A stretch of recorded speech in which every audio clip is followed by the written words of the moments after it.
Good morning, Emerson. Just before the holidays, Yankee Candle is implementing a massive recall due to cracking glass. Nominations for the 74th Annual Golden Globe Awards were announced on Monday morning, live from the Beverly Hilton Hotel. All that and more today, Thursday, December 13th. I'm Sean Stackhouse. And I'm Claire Gomes. It's our holiday-themed season finale, and we have a great show lined up for you guys. Later in the show, we're going to have a live performance from Emerson Poetry Project, which I'm pretty excited about. Yeah, I'm excited too. And Emerson Buzz reporter Kate Nelson found out what Emerson students are doing to stay warm before the holidays. Claire, it's starting to get pretty cold out. Yeah, I know I could use some tips. Later in the show, we're going to be doing our very own GME family Snowflake gift exchange, which I'm pretty excited about to find out who everyone got. I know, me too. But now for today's top story. The CIA will begin an investigation into their conclusion that Russian government deployed hackers to rig the election in Donald Trump's favor. The CIA believes from circumstantial evidence that Putin and the Russian government had a hand in Donald Trump's win. The circumstances of why Russia would want Donald Trump to win are unclear. Donald Trump denied these allegations, citing the investigation as, quote, just another excuse, end quote, and called the claims ridiculous. Some are on Trump's side, saying that there is not enough evidence to conclude that Russia had any involvement, but many others, including Senators John McCain and Paul Ryan, are coming forward and saying that Russia undoubtedly played a role in this election. Many members of the Senate and Congress are calling for a thorough investigation into the matter, claiming that Russia wants to undermine the best interests of the United States. Many of these senators, including Mitch McConnell of Kentucky, are Republicans. The investigation will be underway while Mr. Trump is in office. The Russian government, specifically President Vladimir Putin, has expressed their support of Mr. Trump and has repeatedly said that they oppose Democratic nominee Hillary Clinton. Previous hacks of the Democratic National Convention further support Russia's bias towards Donald Trump. The investigation has no conclusive findings yet, so this story will be a story to keep an eye on as Donald Trump begins to take office next month. Sean, do you think this is going to affect how the electors from the Electoral College vote in the coming week? I think it's going to be difficult where there hasn't been any definitive evidence actually discovered so far. But I think as we grow closer, it could affect it. But I think at least for when the Electoral College will vote, it won't change. I agree. We now go to Moses Small for more news and updates.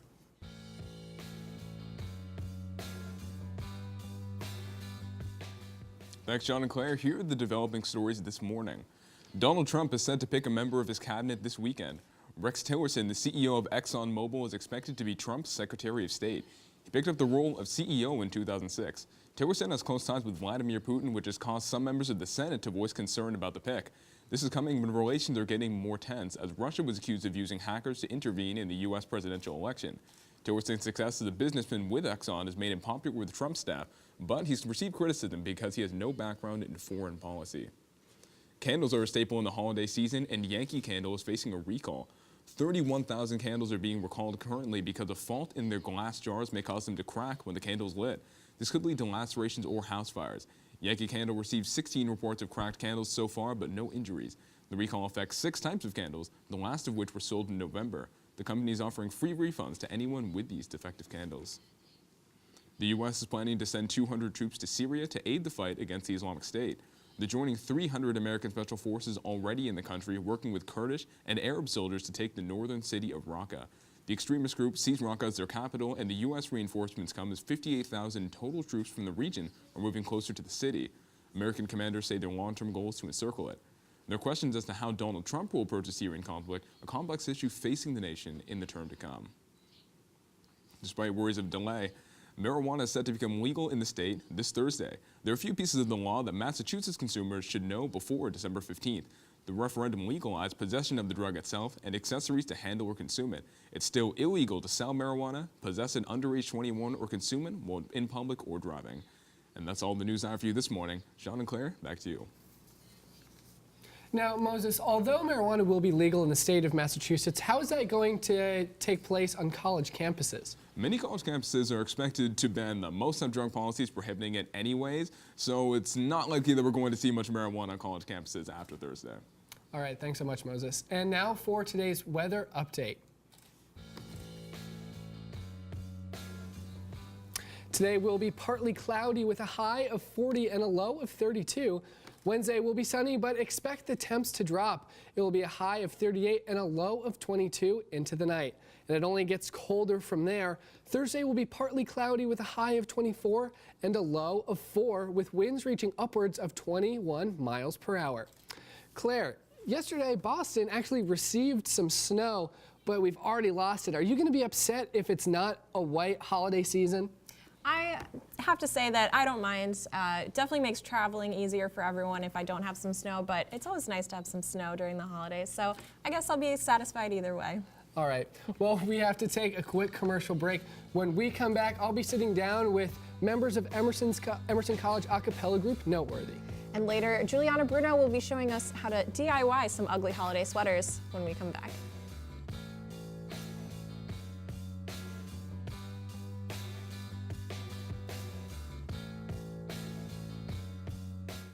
Welcome back to Good Morning Emerson. Joining me this morning are Catherine Logan and Swetha Amarason of a cappella group Noteworthy. Thanks so much for joining me this morning. Yeah, of course. So just to start, what is Noteworthy?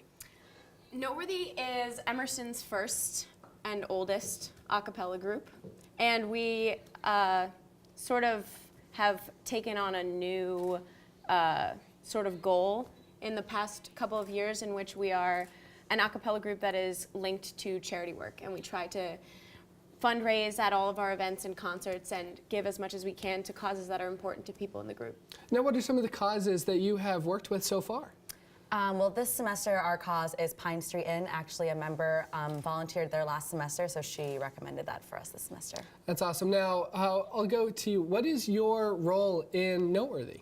I am currently the music director of Noteworthy, and I've been the music director for like 3 semesters now. And what about you, Swetha? I'm a member of Noteworthy. I'm also the vice chair of the a cappella council. Now, how long have you both been part of the group? I've been in the group for about 4 semesters. 2 semesters. Now, the fun thing about a cappella is you're always singing. What are some of your favorite songs that you have done so far? Oh. Wow. We did an arrangement of Tears Dry on Their Own by Amy Winehouse, and that was definitely one of my faves. Oh man, well, we're currently doing, for Christmas, we're doing Silent Night, the Pentatonics version, which is just really great to sing.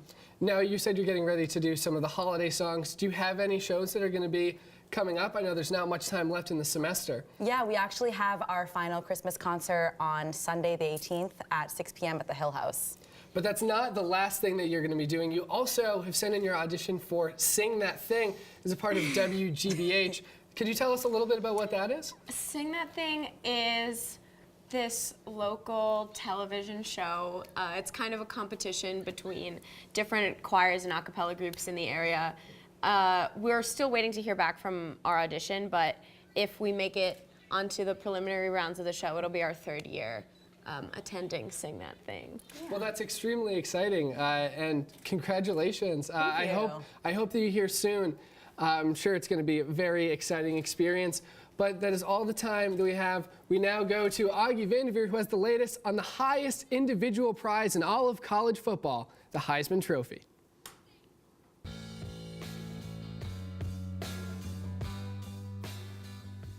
Thanks, Sean. Here's what's happening in the world of sports.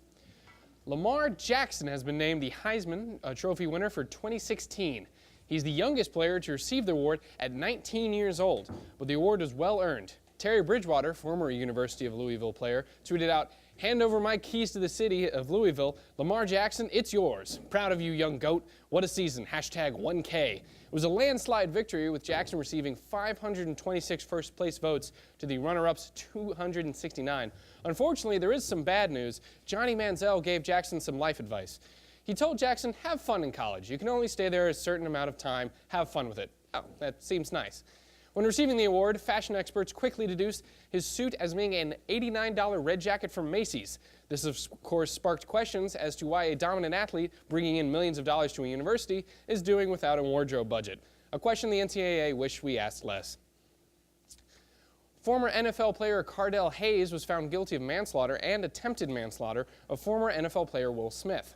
The verdict came out Sunday evening. Hayes now faces a possible 60-year sentence. Hayes was charged with second-degree murder, but the jury returned with a lesser charge after a 5-hour deliberation. District Attorney Leon Canazio said he accepted the jury's verdict and thanked them for working, quote, very, very hard. Raquel Smith said she was full of gratitude for the district attorney's hard work in presenting this case with such precision, professionalism, and passion. The Boston Celtics had a bomb scare during their flight to Oklahoma City that turned out to be a hoax. They became aware of a bomb threat while they were airborne. Local authorities searched the team's luggage after they touched down, but no explosive device was found. Jay Crowder tweeted out a picture of cop cars surrounding the plane, adding later, "Bomb threat scare earlier. Never been a part of such a thing before. Glad we are okay and we made it to Oklahoma City safely." The Celtics the next day lost to the Thunder on a game-winning play by Russell Westbrook, but all things in perspective, a good weekend. Dak Prescott, rightful starting QB of the Dallas Cowboys, had one too many mistakes, so over one, for Jerry Jones' liking. What has Jerry Jones so ready to once again scuttle his team's fortune? Let's take a look at some highlights. Here we start off with Dak Prescott's only touchdown of the evening in the first quarter. After that, the Cowboys would never score again. Here he starts off with an interception, followed up by a sack, but the kicker got in with a mediocrity as well with this hilarious missed punt, just a couple inches too short. And here he is again, another interception downfield.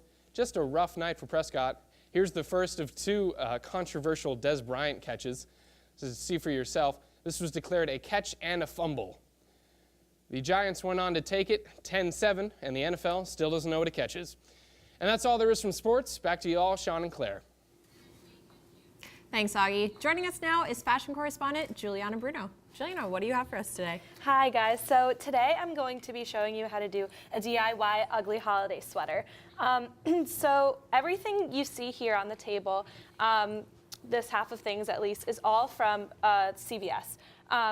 And cotton balls or Hershey's Kisses might be something you already have. And these patches here, they have safety pins on the back.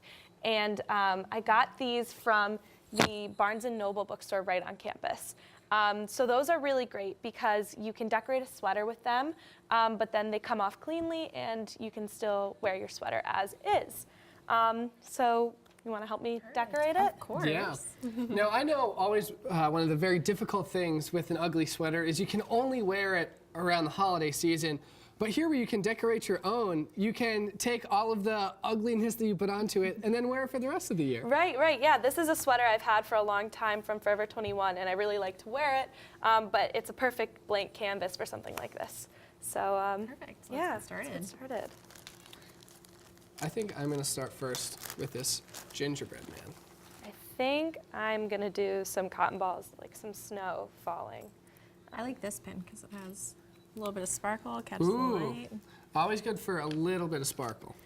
Yeah, so I have some double stick tape here, which is perfect to adhere the snow to the sweater. It sticks perfectly, but it'll come off cleanly at the end. Perfect.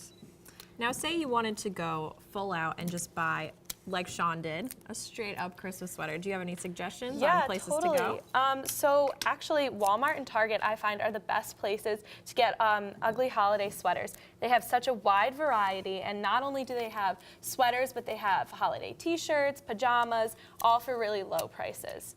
So those are great places to look if you're not trying to be as crafty as we are right now. And everything that you got was within 2 minutes of walking from campus? Yeah, it's so convenient, and this is a great activity to do with friends when you go home for break or even before you leave.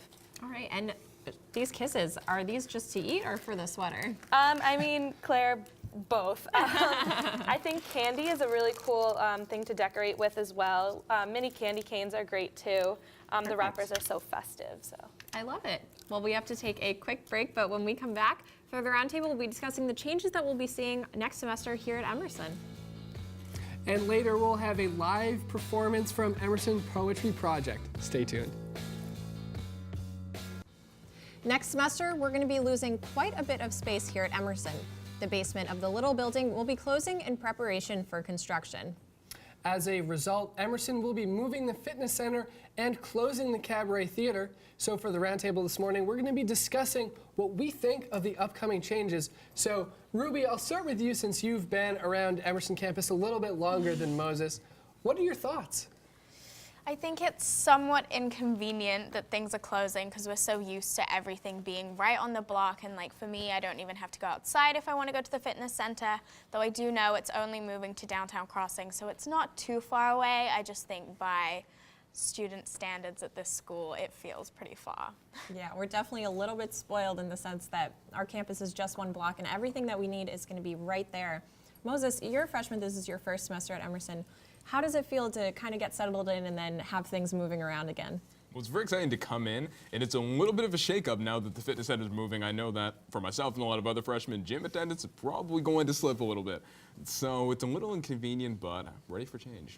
It's going to be difficult where a lot of people complain about just having to walk to Paramount. Now they're going to have to walk even further if they do want to go to the fitness center. It's going to be about an 8-minute walk. Is that too long for you to still keep going to the fitness center, Ruby? Honestly, yes. I think I live in LB right now, and going downstairs is too far, so I do not think I'll be making it that frequently.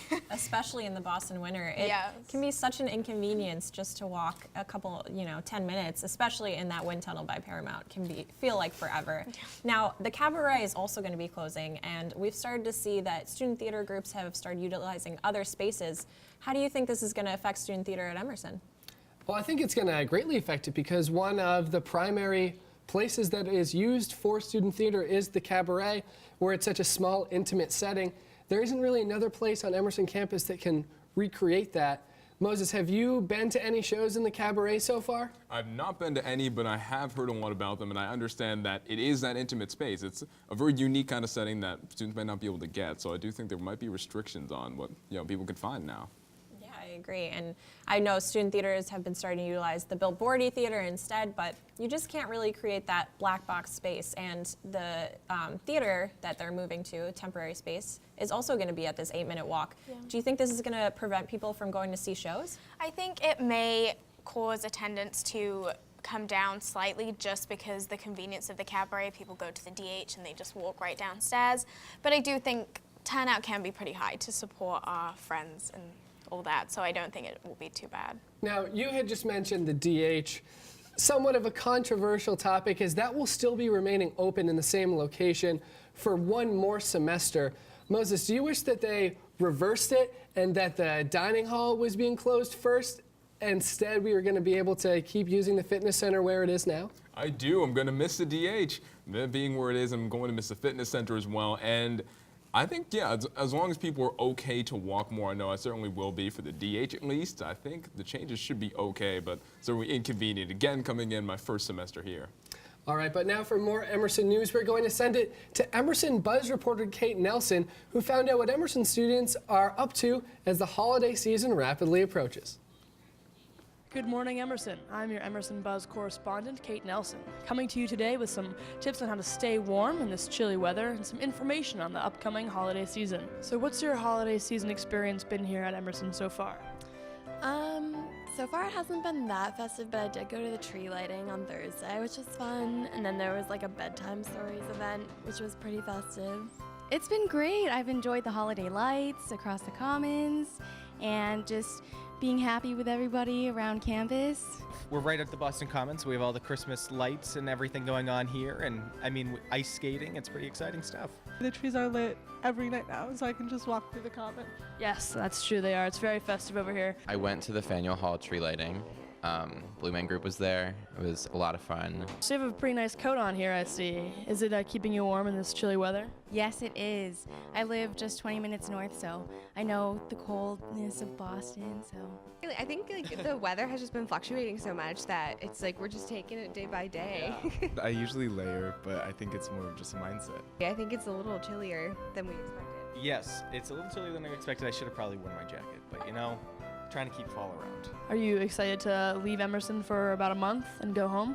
Yeah, I am. I don't know. I feel like Thanksgiving break was weird. Like, I didn't like being home as much as I thought I would, but like Emerson's kind of become my home, which is like a good feeling. But I'm excited to go home because I live in Vermont, so it's like good skiing, good snow. Absolutely. It's good to see family, see my dog, and eat some food, and chill out for a little bit before the second semester starts. That's definitely important. I'm actually headed to Guam with my family for vacation, so I'll be in warmer weather soon. Would you say you found like a home here at Emerson, that you're kind of leaving one home and going to another? Oh yeah, and like after Thanksgiving, I definitely like wanted to come back and be with my seatmates and be at Emerson. Yeah, like 100%. I know I'm gonna be friends with these ladies forever, so it's like, it's crazy. Yeah, I don't know, like we all live together and as people except for this one, but basically she lives with us, so it feels like a family for sure. All of the students we interviewed are heading home for the holidays and are definitely very excited to do so. While they have found a safe home here at Emerson, they're excited to head back and hang out with their families for a little while and then return back to the work. Emerson is a great place to find a home away from home, for sure, as most of our interviews have let us know. And as far as the cold goes, it's important to layer up against this cold and to not stand right on the corner of Tremont and Boylston, because that is the windiest corner in Boston for sure. There's plenty of festive things to do here for the holidays. There's the trees that are lit across from us over in the park. And it's a festive time here in Boston at Emerson College. Well, I'm wishing you a very happy holidays from Good Morning Emerson. Yes, you as well. Happy holidays. Thank you. Happy holidays to you too. From Good Morning Emerson, happy holidays. Thank you, happy holidays. Well, thank you so much, and from Good Morning Emerson, happy holidays. Once again, I'm your Emerson Buzz correspondent, Kate Nelson, wishing you all a great holiday season. We are lucky enough to have Emerson Poetry Project today in studio. Sarah Barber is here to perform a piece for us. Take it away, Sarah. At 14, I start sleeping on my left side. It doesn't feel right, but the nightmares feel worse, and these dreams don't have a single theme, except I see everything and I say nothing. In this one, I am 21 with fingers clenched on the steering wheel and a foot glued to the gas, driving myself into a wall as tall as my fears. My dreams have a bad habit of coming true, too.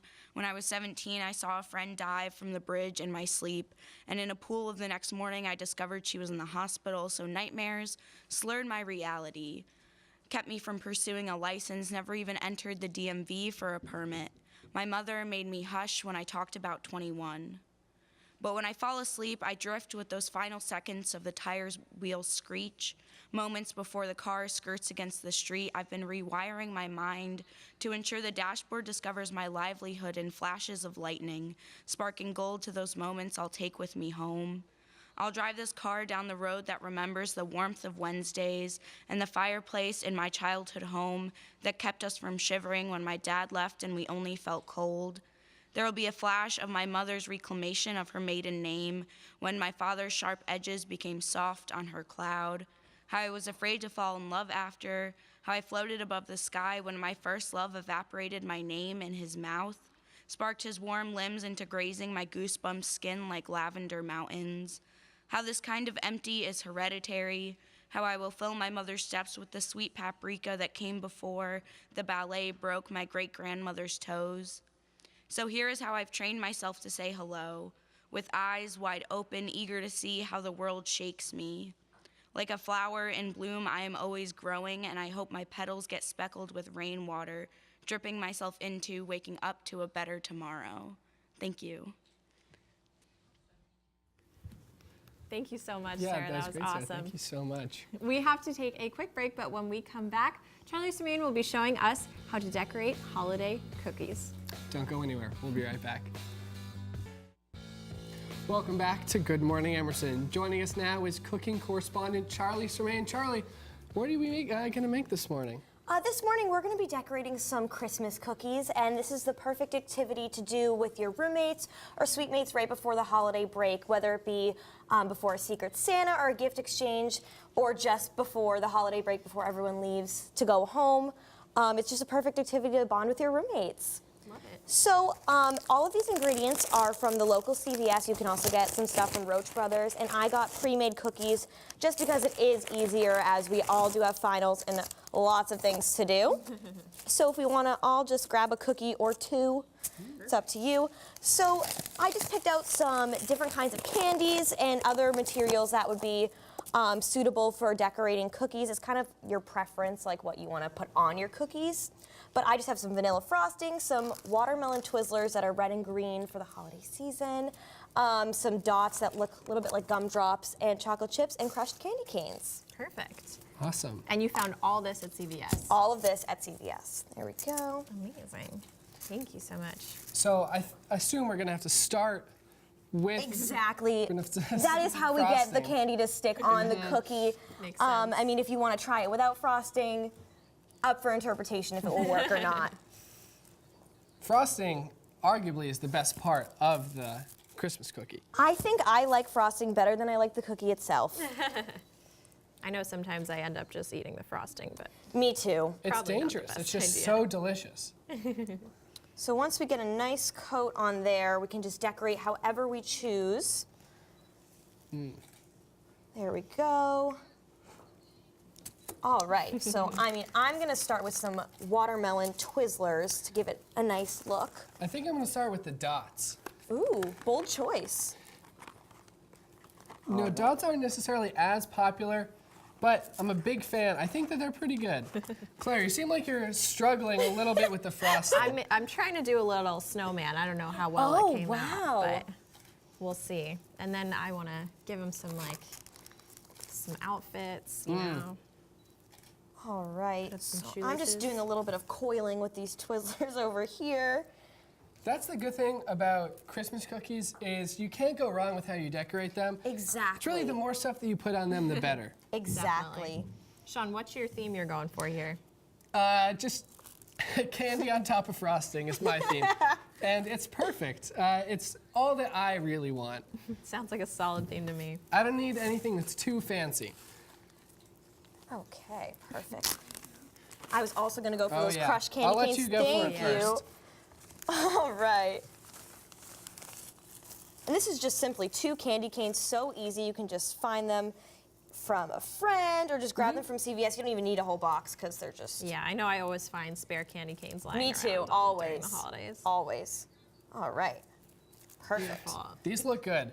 Wow. Yeah, my what a snowman's masterpiece. A little weird, but it's all right. It's all right. We now take it over to Ruby Vishnik for what's going on in the world of entertainment.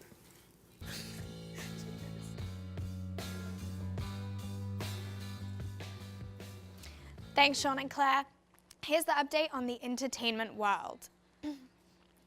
Nominations for the 74th Annual Golden Globe Awards were announced on Monday morning on NBC's Today, live from the Beverly Hilton Hotel.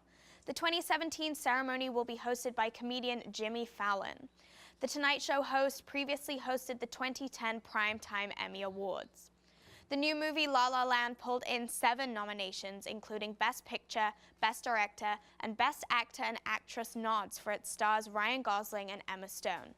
Manchester by the Sea and Moonlight were nominated for Best Movie Drama, along with Hacksaw Ridge, Hell or High Water, and Lion. Best TV series nods went to The Crown, Game of Thrones, Stranger Things, This Is Us, and Westworld.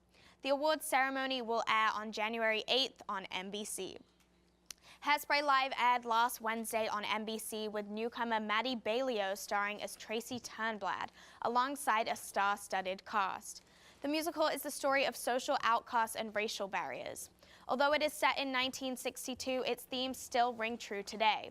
Despite the relevance of its subject matters in today's society, it did not generate as much power as hoped. Only Jennifer Hudson, who played Motormouth Maybelle, found the real strength of the message when delivering an incredible rendition of I Know Where I've Been. The production was the 4th installment of what has become a December tradition for NBC live musicals. Hairspray was preceded by The Sound of Music, Peter Pan, and The Wiz. Kristen Chenoweth rocked the role of Velma Von Tussle in her satirical style. Her Broadway professionalism was evident in the midst of some technical difficulties. Despite the performance running for 3 hours, they did not have room for The New Girl in Town, a hit from the movie. Fans were not best pleased when they realized this number had been cut. The moment you have all been waiting for over the past several months has finally arrived. The 2nd season of Fuller House has been released on Netflix with more 90s nostalgia trips. DJ Tanner and the rest of her family are back for more heartwarming sitcom adventures in 13 brand new episodes. Provided you enjoyed the first season, these new episodes are definitely worth your time. The holidays are fully covered from Christmas to Halloween to Thanksgiving and even New Year's Eve. For Christmas, they all get together and take a trip to Los Angeles to visit Danny, Rebecca, and Jesse. The focus doesn't just stick with the adults this season, which the fans are responding positively to.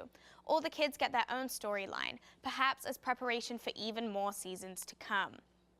From Ariel helping save her prince in The Little Mermaid to Tiana, the first black princess in Princess and the Frog, Clements and Musker are known for exploring new territory with Disney. Clements recently said that it seems like the possibilities for the first LGBTQ princess is pretty open. At this point, breaking the typical boy meets girl or prince meets princess mold could be revolutionary for Disney. Many are taking to social media to discuss whether the world is ready for such a step, and unfortunately many are saying no. However, this does not mean that Clements and Musker are not going to take this step with Disney in their next project. I'm Ruby Vishnik, and that's it for entertainment this week. Now back to Sean and Claire. Thanks, Ruby. Music correspondent Christina Gusford sat down with the band Coin. Let's take a look. Coin isn't your typical band hailing from the South. Vocalist synth player Chase Lawrence, guitarist vocalist Joe Memo, bassist Zachary Dyke, and drummer Ryan Winnan met at Nashville's Belmont University and strove to stand out on a campus crowded with aspiring musicians. The band formed only 4 years ago, and it was then that they realized they were onto something special. I talked to the boys during their stop in Boston for their tour with Bad Sons about their journey and recent rise to prominence. Joseph and I sat beside each other in a music theory class on the first day of college, so call it fate. Yeah, and it took us 3 weeks. It took me 3 weeks to work up the courage to ask him to write a song with him, and because that's just kind of what you do at the school we went to. Everyone plays music, everyone writes music. So I did that, and yeah, and it's kind of, here we are.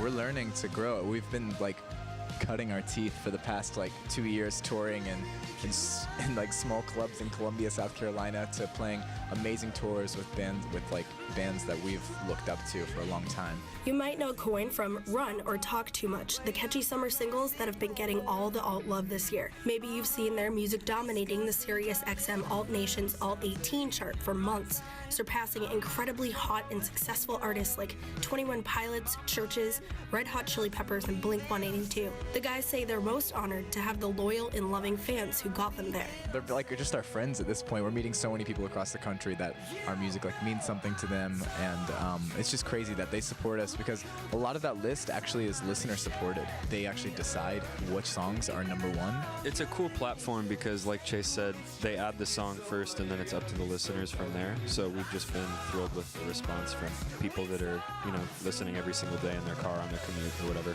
Traditionally, LA and New York have been the pop and rock nuclei for music making, but Nashville is becoming a powerhouse for music of all genres now, not just country, and Coin exemplifies that. They've even recently been compared to the 1975, who they just opened for at their Orlando concert. I asked them what's the key to establishing an identity and standing out among a huge populace of talented artists. At the time that our band formed, there were only a few other bands that kind of had the synthesizer sound and stuff like that in Nashville, which our earlier music definitely had even more of. But yeah, I think it was definitely the timing. I think that your personality separates you from anybody. No one's similar. Everyone has different things about them. So if you're just kind of yourself and you let your personality shine through that, then you're unique. You're different. As a fairly new young band making a dramatic shift into the spotlight, the guys say working together and trusting one another is crucial to success. We've just learned how to work with each other, I guess, and learned how to capitalize on each other's strengths and each other's weaknesses, and really make the most out of what we have. For a long time, we were in a 15-passenger van, and we had to learn how to live with each other, learn how to be vulnerable with each other, and learn how to create. And the 15-passenger van is very similar to being a studio for a month together. So yeah, if you're able to be vulnerable there on a personal level, then it's even more amazing what you're going to do on a creative level. Now the boys are gearing up for a 2017 tour and revealed a new album is in the works. Keep up with Coin through their website and on Facebook, because this is just the beginning. I'm music reporter Christina Gusford.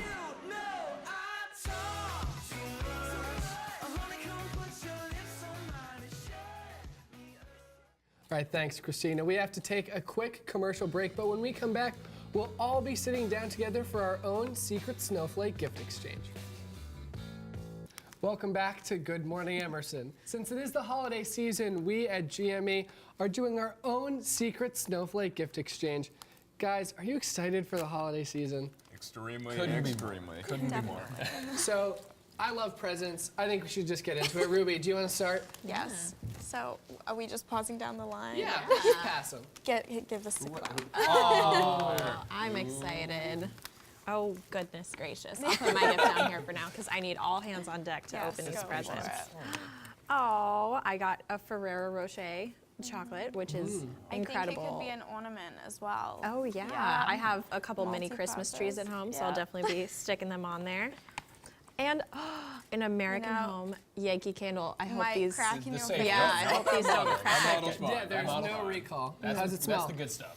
Ooh, Incredible. I like that. I like that a lot.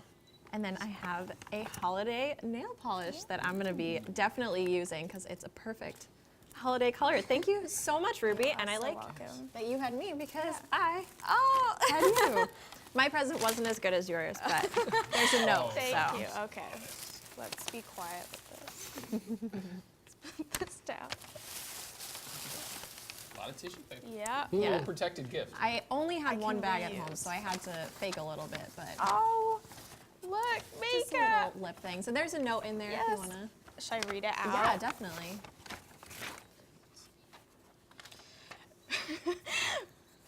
Ruby, my queen, while these aren't Kylie lip kits, I hope you enjoy them all the same. Happy holidays, Claire. Thank you, and I love them. Perfect. Sean, do you want to go next? So, Augie, this is for you. Thank you now, so much. every good sportscaster needs a specific thing, and I think you'll be able to figure it out. Let's see what I got. Oh, some very, very fashionable ties. That's fantastic. Cedarwood State. That's the primo stuff, guy. Wow. Excellent. Thank you so much, Sean. Anything for you, Augie. Dropping my tie. Those are nice ties, yeah. Yeah. I don't have a lot of nice ties. I have a lot of strange Silly patterns ties. if you go back through. Augie, do you want to grab Yes, your gift? I would love to pass on my gift to Moses. Oh, my Oh, man. My good friend. Okay. Oh my God, thumb sumos. Thumb sumos. I'm a proud owner, Augie. Bring it in. Thank you so much.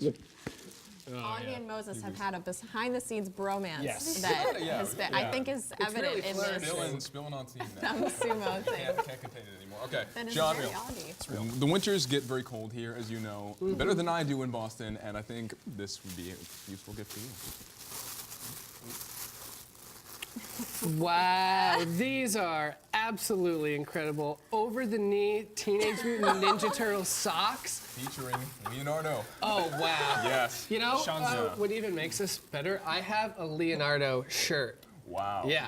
Not with me, unfortunately. Okay. Oh, this is great. Thank you so much, Moses. So the outfit's going to be Leonardo, something plain, shorts, Yeah. and then over the knee. Because they're coming up pretty high.